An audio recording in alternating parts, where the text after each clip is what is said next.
Which situation best shows causation?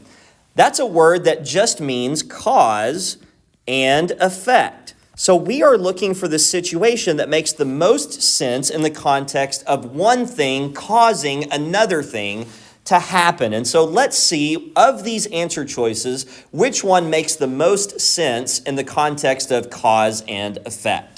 Letter A says the length of a rectangle affects the width of the rectangle.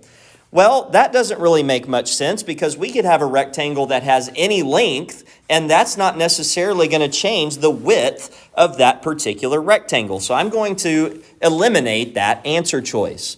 Letter B says the amount of time a cell phone is used affects the charge of its battery.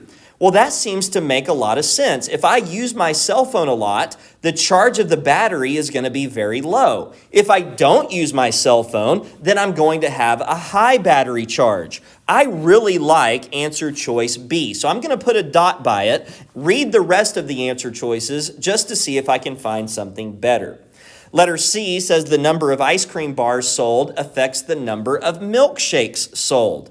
Well, those two things don't really seem to have much to do with one another, and so I don't see a cause and effect relationship between those two things, and so I don't feel very good about letter C. Letter D is just total nonsense. It says the number of soccer balls that a team owns affects the number of games the team wins during the soccer season. You might wish that you could buy more soccer balls so that you could win more games, but that's just not the case. A team could own very few soccer balls and win a gold medal, or they could own every soccer ball in the entire world and not be a very good team. There is not a cause and effect relationship in letter D, and so therefore letter B is the situation that best shows causation.